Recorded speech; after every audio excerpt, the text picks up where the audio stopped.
सभी का सेरडा क्लासेस परिवार यूट्यूब चैनल में एक बार फिर बहुत बहुत स्वागत है। आज हम एनालिसिस करेंगे मॉडल पेपर 22 को। इससे पहले जो है हम मॉडल पेपर 19 को एनालिसिस कर चुके हैं और आपको समय समय पर जो है वो प्रत्येक मॉडल पेपर की पीडीएफ भी क्या है आपको प्रोवाइड करवाई जा रही है। Telegram channel army study point पे भी मिल रही है और आर्मी स्टडी पॉइंट नाम से क्या है व्हाट्सएप ग्रुप है, उस पे भी आपको क्या है समय समय पे प्रोवाइड करवाई जा रही है। तो देखिए आज 22 नंबर मॉडल पेपर को एनालिसिस करेंगे और आज आप सबके लिए जो टारगेट जो है वो 40 का टारगेट रहने वाला है, यानी कि 40 प्लस का टारगेट। और कुछ बच्चे जो है वो क्या है वीडियो को तो अंत तक देखते हैं, पूरे मॉडल टेस्ट को पढ़ते हैं, रीड करते हैं, स्टडी करते हैं, लेकिन क्या है कमेंट नहीं करते कि कितने क्वेश्चन उन्होंने राइट किए और कितने क्वेश्चन रॉन्ग किए। तो आपको कमेंट करके आपका स्कोर अवश्य बताना है। 40 का आपको टारगेट दिया जा रहा है आज का। जितने भी क्वेश्चन आप अचीव करते हो, राइट करते हो या रॉन्ग करते हो, सभी को क्या आपको कमेंट करना है वीडियो के अंत में। चलिए आज का पहला क्वेश्चन है खेल दिवस। राष्ट्रीय खेल दिवस कब बनाया जाता है? भारत का जो खेल दिवस है वो कब बनाया जाता है, जिसकी शुरुआत के लिए आप सबको बता दें 2012 में इस राष्ट्रीय खेल दिवस की शुरुआत की गई थी। तो किस तिथि को बनाया जाता है? 29 अगस्त को बनाया जाता है। पहली बार 29 अगस्त 2012 को क्या है ये बनाया गया था। और आप सब ये भी ध्यान रखना, मेजर ध्यानचंद जिसे हॉकी का जादूगर कहा जाता है, उनके जयंती पे, जन्म दिवस पे, यानी कि उनके जन्म को यादगार दिवस में बनाने के लिए क्या है राष्ट्रीय खेल दिवस के रूप में 29 अगस्त को बनाया जाता है। पहली बार कब बनाया गया हो सकता है आगामी परीक्षा में पूछ ले, लेकिन ये दोनों क्वेश्चन पूछे गए कि किस व्यक्ति के जन्म दिवस के उपलक्ष्य में बनाया जाता है या किस तिथि को बनाया जाता है। तो कब बनाया जाता है? 29 अगस्त 2012 को पहली बार बनाया गया। हो सकता है आगामी परीक्षा में क्या है आपसे पूछ लिया जाए। अगला क्वेश्चन देखिए, सौरमंडल का तीसरा सबसे बड़ा ग्रह कौन सा है? कल तक हमने दूसरा ग्रह पढ़ा था, कौन सा था? दूसरा बड़ा ग्रह कौन सा था? शनि ग्रह था। और दूसरा बड़ा उपग्रह कौन सा था? टाइटन उपग्रह था। टाइटन शनि का ही क्या है उपग्रह है। तो सौरमंडल का तीसरा जो बड़ा ग्रह वो कौन सा? अरुण या नेपचून या अरुण ग्रह जो है वो सौरमंडल का क्या है तीसरा बड़ा ग्रह है। चलिए नेक्स्ट, उत्तरी अमेरिका और दक्षिण अमेरिका महाद्वीपों को अलग करती है कौन सी जो है वो जल संधि या कौन सी नहर जो क्या है अलग करती है? तो पनामा नहर जो है वो उत्तरी अमेरिका और दक्षिण अमेरिका दोनों को क्या है अलग करती है। चलिए अगला क्वेश्चन, ऑस्ट्रेलिया की राजधानी। देखिए ऑस्ट्रेलिया की राजधानी भी पूछी गई है और ऑस्ट्रेलिया की क्या है मुद्रा भी काफी बार क्या है पूछी गई है। मुद्रा, एक मिनट, मुद्रा भी क्या है पूछी गई है। राजधानी और मुद्रा दोनों ही क्या है पूछे जाते हैं। तो ऑस्ट्रेलिया की राजधानी जो है वो क्या है कैनबरा। क्या है कैनबरा इसकी क्या है राजधानी है।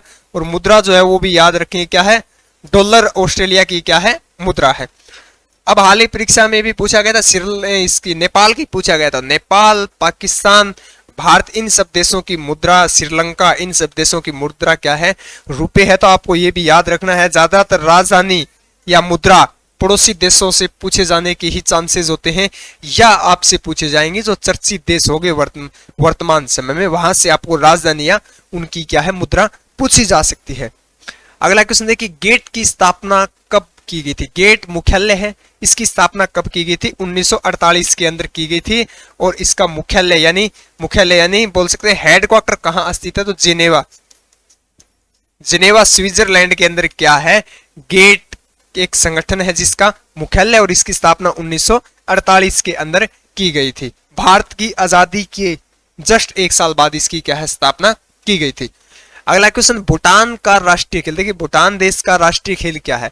चीन का 17 अप्रैल की परीक्षा में चीन का पूछा गया था। चीन का और भारत का आप सबको पता है, और पाकिस्तान। अब तक इतने ही देशों के ज्यादातर पूछे जाने के चांसेस रहे हैं और ज्यादा पूछे गए हैं। तो तीरंदाजी जो है वो भूटान का राष्ट्रीय खेल है। हॉकी जो है वो भारत और पाकिस्तान का है। हॉकी जो है वो भारत और पाकिस्तान का। चीन का जो है वो चीन का क्या है टेबल टेनिस। चीन का क्या है राष्ट्रीय खेल? टेबल टेनिस है। भारत का क्या है हॉकी है, और पाकिस्तान का क्या है हॉकी है। और भूटान का अगर आपसे पूछा जाए तो क्या है तीरंदाजी हो जाएगा। चलिए अगला क्वेश्चन, मूल कर्तव्य किस देश के संविधान से लिए गए हैं? मूल कर्तव्य जो है वो किस संविधान से लिए गए हैं, किस देश के संविधान से लिए गए हैं? तो रूस के संविधान से लिए गए हैं। और रूस से कल हमने क्वेश्चन पढ़ा था, विश्व का ये क्या है क्षेत्रफल की दृष्टि से क्या है, सबसे बड़ा देश माना जाता है। कौन सा? क्षेत्रफल की दृष्टि से सबसे बड़ा देश माना जाता है। भारत की प्रथम आदिवासी राष्ट्रपति कौन है? भारत के प्रथम, या आपसे पूछा जाएगा भारत की प्रथम या पहली महिला आदिवासी, दोनों का आंसर एक है। पहला राष्ट्रपति कौन थी? द्रौपदी मुर्मू थी, जो क्या है वर्तमान में भारत की क्या है, राष्ट्रपति है। ये क्या है? महिला है। तो आपसे पूछा जाए भारत के प्रथम आदिवासी राष्ट्रपति या भारत की प्रथम महिला आदिवासी राष्ट्रपति पूछा जाए, दोनों का आंसर क्या होगा? द्रौपदी मुर्मू। वर्तमान में राष्ट्रमंडल देशों की संख्या, वर्तमान में क्या है, राष्ट्रमंडलों की देशों की संख्या जो है वो कितनी है? तो राष्ट्रमंडल देशों की संख्या जो है वो क्या है? 53, यानी कि 53 देश इसमें क्या है, शामिल है। अगला, 20 रुपए के नोट पर किसकी तस्वीर? देखिए ये भी क्वेश्चन पूछा गया 2021 के अंदर पूछा गया था। 20 रुपए के नोट पर किसकी जो है वो प्रतिलिपि यानी फोटो लगी हुई है? तो किसकी? एलोरा की गुफा की क्या है, तस्वीर लगी हुई है, जो भारत की क्या है, 20 रुपए की नई करेंसी की बात हो रही है यहाँ पे। और आपको याद होगा हमने बताया था कि एलोरा की गुफा कहाँ स्थित है? तो औरंगाबाद। कहाँ स्थित है? औरंगाबाद। एलोरा और अजंता दोनों ही गुफा कहाँ स्थित है? औरंगाबाद, महाराष्ट्र में। ये भी काफी बार पूछा गया क्वेश्चन है। औरंगाबाद महाराष्ट्र राज्य में दोनों स्थित है। और 20 रुपए की नई करेंसी पर किसकी फोटो है? तो एलोरा की गुफा की फोटो है। नोबेल पुरस्कार किस क्षेत्र में प्रदान किया जाता है? यह भी क्वेश्चन पूछा गया है 17 अप्रैल को। कितने क्षेत्र में दिया जाता है? कितने क्षेत्रों में क्या है ये दिया जाता है? तो ये 6 क्षेत्र के अंदर दिया जाता है। कितने? 6 क्षेत्र। पहला क्षेत्र है साहित्य, दूसरा चिकित्सा, भौतिक, रसायन, शांति और अर्थशास्त्र। इन 6 क्षेत्रों में क्या है, नोबेल पुरस्कार दिया जाता है। तो कुल कितने क्षेत्र हो गए? 6 क्षेत्र। फिर बात करते हैं नोबेल पुरस्कार की शुरुआत कब हुई थी? तो 1901 के अंदर नोबेल पुरस्कार की जो क्या है, शुरुआत हुई। भारत के पहले व्यक्ति कौन थे नोबेल पुरस्कार प्राप्त करता, जिन्हें साहित्य क्षेत्र में दिया गया था? कौन थे? रविंद्रनाथ टैगोर थे। भारत के पहले वैज्ञानिक कौन थे? सीवी रमन। रमन प्रभाव की खोज में उन्हें क्या है, नोबेल पुरस्कार दिया गया था। पहली महिला कौन थी? तो मदर टेरेसा थी, जिन्हें क्या है, शांति क्षेत्र के अंदर क्या है, नोबेल पुरस्कार दिया गया था। तो ये भी आपको याद रखना है। क्षेत्रफल की दृष्टि से सबसे छोटा देश, कल हमने पढ़ा था क्षेत्रफल की दृष्टि एशिया का, क्षेत्रफल की दृष्टि से एशिया का सबसे छोटा देश कौन सा था? मालदीव। कौन था? मालदीव। और सबसे छोटा देश कौन सा पड़ा था विश्व की अगर बात की जाए? तो वेटिकन सिटी। फिर दूसरा, बड़े में चाहे एशिया का पूछा जाए या विश्व का पूछा जाए, दोनों में क्या होगा? रूस हो जाएगा, हमारा रूस आंसर हो जाएगा। और जनसंख्या की अगर बात की जाए, जनसंख्या की भी नोट कर लें। जनसंख्या में कौन है? तो प्रथम स्थान पे कौन सा है? चीन है। लेकिन 2011 की जनगणना के अनुसार क्या है, चीन क्षेत्रफल की दृष्टि से विश्व का क्या है, सबसे बड़ा देश माना जाता है। अब जो वर्तमान में जो जनसंख्या चल रही है उसके अकॉर्डिंग हो सकता है कि भारत पहले स्थान पे आ जाए। अगला क्वेश्चन देखिए, सिंधु घाटी सभ्यता में मनुष्य के साथ कुत्ते को दफनाने के साक्ष्य यानी कि अवशेष कहाँ मिले थे? सिंधु घाटी सभ्यता का ऐसा कौन सा स्थल था जहाँ कुत्ते के साथ मानव को दफनाना या मानव के साथ कुत्ते को दफनाने के अवशेष जो है वो मानव के साथ, मनुष्य के साथ मृत्यु होने के बाद कुत्ते को दफनाया जाता है? तो ये सब जो है वो रोपड़ से मिले थे। रोपड़ ये कहाँ स्थित है? रूपनगर। रूपनगर इसका वर्तमान नाम है, पुराना नाम इसका रोपड़ था। ये स्थल पंजाब में स्थित है। कहाँ? पंजाब में स्थित है। और ये भी याद रखें, सतलज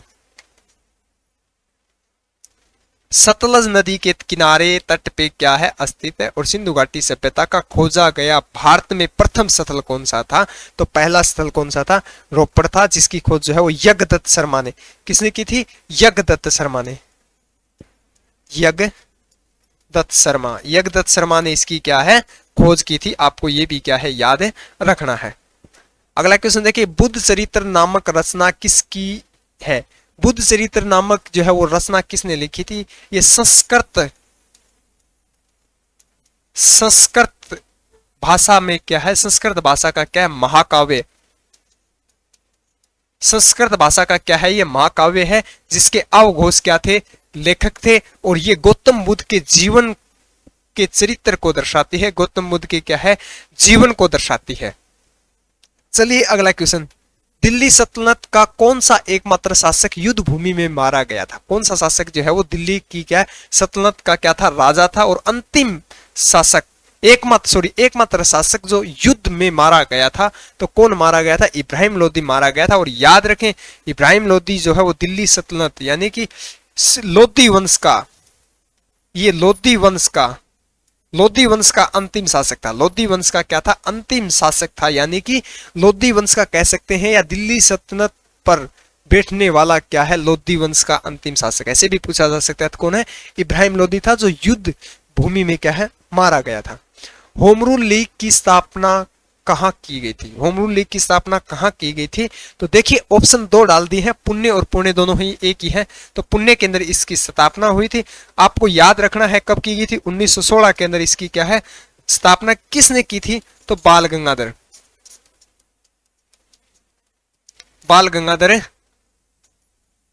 तिलक ने इसकी क्या है? स्थापना की। आपको ये भी क्या है? याद रखना है। अगला क्वेश्चन देखिए, रुधिर परिसंचरण तंत्र की खोज किसने की थी? रुधिर परिसंचरण तंत्र वो होता है जो हमारे नसों में, शिराओं में, धमनियों में जो प्रभावित रक्त होता है उसको क्या है? रुधिर परिसंचरण तंत्र बोलते हैं। एक होता है रक्त, हमने काफी बार पढ़ा है, रक्त समूह है। दोनों क्वेश्चन अलग है, दोनों के आंसर भी अलग है। विलियम हार्वे ने तो क्या है? रुधिर परिसंचरण तंत्र की खोज की थी। और रक्त वर्ग समूह की किसने? लैंडस्टीनर, कार्ल लैंडस्टीनर ने क्या है? लैंडस्टीनर ने इसकी क्या है? खोज की थी। अगला क्वेश्चन, गुणसूत्र में पाई जाने वाले अनुवांशिकता को क्या कहा जाता है, या अनुवांशिकता क्या कहलाती है? तो उसको क्या कहते हैं? जीन कहते हैं। क्या कहते हैं? जीन कहते हैं। और मानव में गुणसूत्र कितने होते हैं? 46 होते हैं गुणसूत्र, या इसको क्या है? क्रोमोसोम भी बोलते हैं। क्रोमोसोम की संख्या मानव शरीर में कितनी होती है? तो 46 होती है। लीची का खाने योग्य भाग होता है, लीची का खाने योग्य भाग होता है, 17 अप्रैल में पूछा गया था नारियल का। नारियल का खाने योग्य भाग कौन सा होता है? तो नारियल का जो पूर्णपोष जो होता है वो क्या है? खाने योग्य भाग होता है। और लीची का जो होता है वो एरियल भाग होता है। क्या होता है? एरियल भाग जो है वो लीची का खाने योग्य होता है। चलिए अगला क्वेश्चन, श्वेत रक्त कणिकाओं को किस नाम से जाना जाता है? श्वेत रक्त कणिकाएं जो हमारे शरीर में रोग प्रतिरोधक क्षमता को क्या है? बढ़ाती है, यानी कि रोगों से लड़ने की क्या है? क्षमता प्रदान करती है, जिसे WBC कहते हैं। WBC यानी व्हाइट ब्लड सेल या श्वेत रक्त कणिकाएं। इसको क्या है? क्या कहा जाता है? तो इसको कहा जाता है ल्यूकोसाइट। ल्यूकोसाइट जो है वो क्या है? श्वेत रक्त कणिकाओं को क्या है? कहा जाता है। भारत में सबसे अधिक किस रक्त समूह के व्यक्ति हैं, यानी कि सबसे ज्यादा जो है वो किस रक्त वर्ग समूह के क्या है? व्यक्ति हैं? तो बी पॉजिटिव के व्यक्ति जो है भारत में जनसंख्या जो है वो क्या है? सबसे ज्यादा है। अगला क्वेश्चन देखिए, मस्तिष्क की तीसरी आंख किसे कहा जाता है? किसको कहा जाता है? किस ग्रंथि को कहा जाता है? तो पिनियल ग्रंथि को कहा जाता है। पिनियल ग्रंथि को क्या है? मनुष्य की क्या है? तीसरी आंख क्या है? कहा जाता है। और ये शरीर की क्या है? हमने कल ही पढ़ा था, क्या है? सबसे छोटी ग्रंथि। सबसे छोटी ग्रंथि कौन सी है? तो पिनियल ग्रंथि है, जिसे मस्तिष्क की हमारे क्या है? मस्तिष्क की क्या है? तीसरी आंख कहा जाता है। अगला क्वेश्चन देखिए, ऑटो एनालाइजर उपकरण का उपयोग किसकी जांच के लिए किया जाता है? ऑटो एनालाइजर का प्रयोग जो है वो हमारे शरीर में यूरिया को जांचने के लिए इसका क्या है? प्रयोग है किया जाता है। कैल्शियम का एस क्या है? कैल्शियम का एक्स या कैल्शियम या मैग्नीशियम दोनों का ही एक ही एस्क है, वो कौन सा है? डोनोमाइट। ये याद रखेंगे, कैल्शियम का और मैग्नीशियम का क्या है? डोनोमाइट क्या है? एक एस्क है।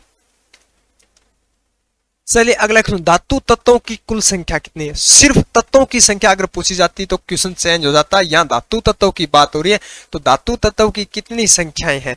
धातु तत्वों की संख्या पूछी गई है, न कि क्या है? हमें कुल संख्या पूछी गई है। कुल संख्या की अगर बात की जाए तो 118 है। कुल संख्या कितनी है? 118 संख्याएं हैं। तो इसका बी ऑप्शन राइट हो जाएगा। धातु तत्व कितने हैं? 91 है। अधातु की अगर बात की जाए, अधातु कितने हैं? तो अधातु जो है वो क्या है? 20 है। और अपधातु जिसको बोलते हैं अप धातु, उनकी संख्या क्या है? 7 है। वैसे इनका माना जाता है, लेकिन कन्फर्म नहीं है ये चीजें। विकिपीडिया मानती है कि 118 तत्वों की अब तक क्या है? खोज हो चुकी है। कई बुकों में इसका अप्रभाषित यानी कि अगणन भी दिया गया है। तो धातु तत्वों की संख्या कितनी है? 91। शराब का पीएच मान होता है, शराब जो होती है उसका पीएच मान जो है वो 2.8, एल्कोहल जिसको बोलते हैं, तो उसका पीएच मान 2.8 से लेकर 3.8 के मध्य होता है। अगला क्वेश्चन, निम्न में से अनुदैर्घ्य तरंगों का उदाहरण है। अनुदैर्घ्य प्रकाश तरंगे क्या होती है? अनुप्रस्थ होती है। और ध्वनि तरंगे क्या होती है? अनुदैर्घ्य होती है, हमने पढ़ा था। तो इसका आंसर हो जाएगा ए ऑप्शन। ध्वनि तरंगे क्या है? अनुदैर्घ्य है। और प्रकाश तरंगे जो होती है वो अनुप्रस्थ तरंगे होती है। अगला क्वेश्चन, निम्न में से विद्युत का उदासीन कण है। निम्न में से विद्युत का उदासीन कण जो है वो कौन सा होता है? तो न्यूट्रॉन जो है वो उदासीन कण होता है। धनात्मक की बात की जाए, धनात्मक कण कौन सा होता है? तो प्रोटॉन होता है। और इलेक्ट्रॉन जो होता है वो ऋणात्मक होता है। और उदासीन जो होता है वो कौन सा होता है? न्यूट्रॉन होता है। तो आपको याद रखने हैं, तीनों ही काफी बार पूछे गए हैं। जल में प्रकाश की चाल होती है। प्रकाश की सर्वाधिक चाल अब तक हमने पढ़ा निर्वात में होती है, लेकिन यह क्या पूछा गया? जल में प्रकाश की चाल कितनी होती है? तो 2.25 मीटर प्रति सेकंड क्या है? जल में क्या है? प्रकाश की चाल होती है। सर्वाधिक किस में होती है? निर्वात में होती है। न्यूनतम किस में होती है? ठोस में होती है। निम्न में से बाहरी कंकाल तंत्र का हिस्सा है। बाहरी कंकाल तंत्र के हिस्से कौन से हैं? जो कठोर भाग होते हैं वो बाहरी कंकाल के क्या हिस्से होते हैं? तो यानी कि ए ऑप्शन हमारा राइट आंसर हो जाएगा। पेचिश रोग किसके द्वारा होता है? पेचिश रोग किसके द्वारा फैलता है? किसके कारण होता है? तो ये जीवाणु जनित रोग है। क्या है? जीवाणु जनित क्या है? रोग है पेचिश, जिसके कारण क्या है? ये फैलता है। अगला क्वेश्चन देखिए, हमारी मैथ स्टार्ट होती है।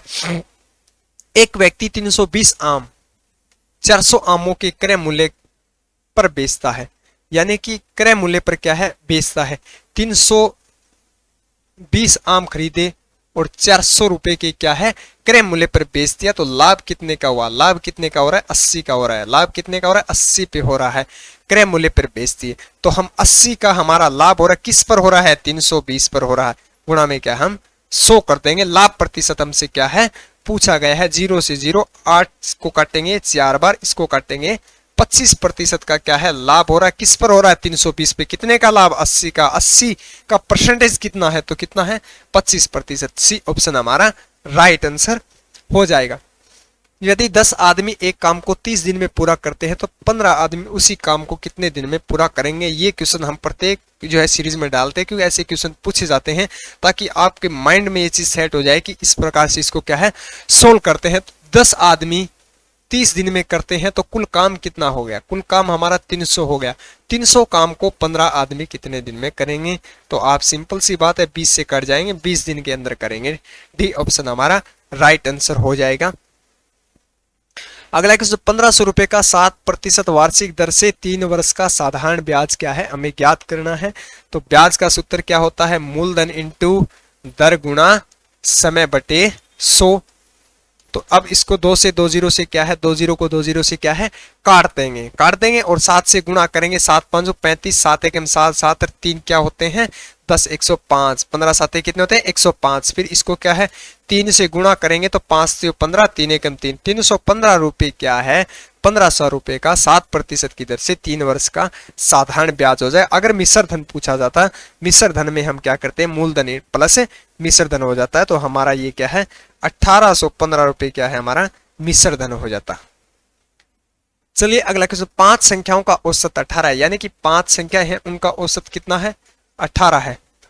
फिर क्या दिया? एक संख्या छोड़ देने पर, यानी कि एक संख्या छोड़ना यानी कि माइनस होने पर संख्या क्या है 4 बच जाती है, उनका औसत 15 हो जाता है। उनका औसत क्या है 15 हो जाता है।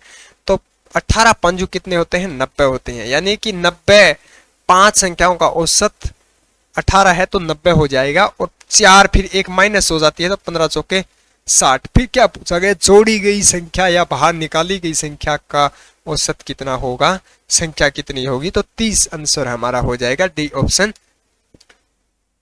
शामिल कर रहे हैं, निकाल रहे हैं, सभी एक ही बात है। क्लियर है? 15 आमों का मूल्य 219 रुपए है। तो बताओ 25 आमों का मूल्य ज्ञात करो। यानी कि 219 रुपए कितने आम का मूल्य है? 15 का। पूछा कितने का गया है? 25 का। गुणा कर देंगे, 5 से काटेंगे, 3 बार कट जाएगा। ये कितने बार? 5 बार कट जाएगा। ऊपर की संख्या देखिए फिर 3 से कट रही है क्या? 3 7 21 और 3 तिया 9। 3 7 21 और 3 तिया क्या है 9। तो अब इसको गुणा करेंगे तो ये आ जाएगा 5 3 15, 7 5 35 और 1 36। 365 आंसर हो जाएगा। 365 डी ऑप्शन हमारा राइट आंसर हो जाएगा। 18, 30 व 45 का मैं से ज्ञात करो। कल हमने ले से ज्ञात करना सीखा था, आज मैं से निकालेंगे। देखिए मैं से 18, 30 ऐसी संख्या बाहर आती है जो संख्या तीनों से विभाजित हो। तीनों से क्या है? विभाजित हो। तो सबसे पहले 2 से भाग नहीं जाएगा 45 का, 3 से चला जाएगा, 3 से इसका चला जाएगा कितने पर? 6 पर। इसका 3 पे क्या? 10 पर। इसका क्या? 15 पर। अब दोबारा देखिए 3 से क्या दोबारा ये संख्या विभाजित हो रही है? ये हो रही है, ये नहीं हो रही, ये हो रही है। तो यानी कि हमारा लेस है मैसेज होगा, मैं तब समा पढ़ते वो क्या है? 3 होगा। डी ए ऑप्शन हमारा राइट आंसर हो जाएगा। एक घन की प्रत्येक कोण 6 मीटर है तो घन का आयतन क्या होगा? घन का आयतन क्या होता है? भुजा की क्या होता है? क्यूब होता है। तो 1 मीटर, एक कोण जो है वो एक दिशा जो है वो 6 दी गई है, तो 6 की क्यूब करेंगे यानी कि 6 इंटू 6 इंटू 6। तो 6 6 36 और 36 को फिर 6 से गुणा करेंगे तो 36 का 3 और 6 3 18, 18 3 21 यानी कि 216 आ जाएगा। हमारा आंसर क्या पूछा गया है? घन का आयतन क्या होगा? तो घन का आयतन जो है वो क्या है? वर्ग मीटर होगा, वर्ग मीटर। चलिए अगला क्वेश्चन। एक समकोण त्रिभुज का एक न्यून कोण 55 डिग्री है तो दूसरा कोण कितना होगा? देखिए एक त्रिभुज के 2 न्यून कोण जो होते हैं उनका मान कितना होता है? 90 डिग्री होता है, जिसमें से हमें एक कोण कितने डिग्री का दिया गया है? 55 डिग्री का क्या है? दिया गया है। तो 90 में -55 करेंगे तो दूसरा कोण हमारा कितने का आ जाएगा? हमारा 35 डिग्री का आ जाएगा। तो दूसरा न्यून कोण जो है वो कितने डिग्री का हुआ? 35 डिग्री का। बी ऑप्शन हमारा राइट होगा। ऐसी छोटी छोटी बातें आपको क्या है? याद रखनी है। ऐसे ही क्वेश्चन एग्जाम में पूछे जाते हैं और ऐसे ही क्वेश्चन हम ज्यादातर गलत करते हैं। 200 मीटर लंबी रेलगाड़ी 25 किलोमीटर प्रति घंटे की चाल से चलते हुए एक पेड़ को कितने समय में पार कर लेगी? कितने समय में यानी कितने सेकंड में क्या है? पार कर लेगी। 200 मीटर लंबी क्या है? रेलगाड़ी है, वो 25 किलोमीटर प्रति घंटे की चाल से क्या है? चलती है। तो 18 इंटू 18/5 से क्या है? गुणा कर देंगे। अब देखिए कट रही है उस संख्या को क्या है? हम काट लेंगे। कट रही है उन संख्या को क्या काट? 25 8 कितने होते हैं? 25 8 कितने होते हैं? 200 होते हैं। फिर 8 8 64, 8 1 8, 8 4 12, 126। 126 ही हो रहा ना? 126 को फिर क्या है? 5 से भाग कर देंगे। 5 दूनी 23, फिर 2 और 5 फिर आ जाएगा 1 मिनट 1 मिनट 1 मिनट। 25 8 8 8 64 हो गया। 8 1 8, 8 6 14, 144 होते हैं, सॉरी ठीक है। इसको फिर 5 से भाग दे देंगे। 5 दूनी क्या आ जाएगा? 10 आ जाएगा। बच गए क्या? पीछे बच गए 4, इसको काटेंगे 4 से।